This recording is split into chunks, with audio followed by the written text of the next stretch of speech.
聖經話鐵磨鐵磨出刃來啊，朋友相感也是如此。鐵磨鐵磨出刃來，刃係指到一把刀銳利嘅刀鋒，一把鋒利嘅刀先能夠被用刀嘅人物盡其用，發揮利刀嘅目的同埋功能。傳道書嘅作者描寫話，佢話鐵器鈍了，若不將刃磨快，就必多費氣力。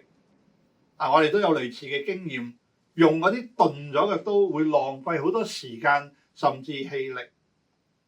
我哋都希望擁有難能可貴嘅友誼，一個真心嘅朋友可以同我哋交心，談天說地，時時關注我，適當嘅時候提醒我，鼓勵我。我犯咗錯，佢會誠實指正我，目的係磨利 sharpen 我嘅生命，使我變得更加好，更加美。成熟嘅人唔會甘心滿足於身邊只有一堆酒肉嘅朋友。一個認真希望變得更好嘅人，佢會期望可以同朋友互相鞭策打氣，唔介意對方為我好，緊張我，有時會苛刻嚴厲咁去挑戰我，批評我。相反，豬朋狗友需要我嘅時候，揾我一齊去充餐場面，對佢哋有利，想從我身上揾到便宜，就對我千依百順。當我遭遇危險，可能連累佢哋嘅時候，就忽然失蹤，或者擘大雙眼睇住我，好似進入刑場不加援手咁。有人認為鐵磨鐵係指一種痛苦嘅經驗同埋關係，形容朋友之間嗰個摩擦同埋衝突。其實箴言作者嘅用意係話俾讀者知，真誠嘅關係咧，猶如鐵磨鐵，會磨出鋒利嘅刀鋒。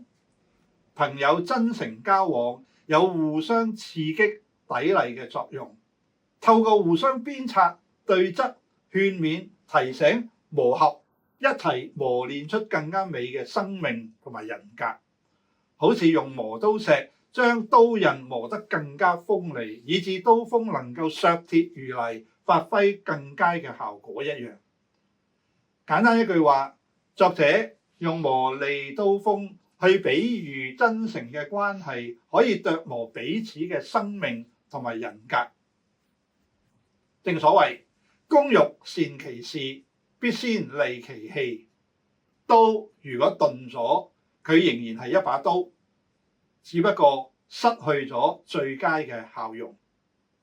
基督徒如果時時稱兄道弟，口裏邊話彼此相愛，想自己嘅生命鋒利無比，發揮功效，我哋就唔可以單單見面打個招呼，或者只係聚埋一齊風花雪月，講飲講食講遊歷。我哋必須用生命，用上帝嘅説話，用禱告互相嘅琢磨，彼此磨利生命。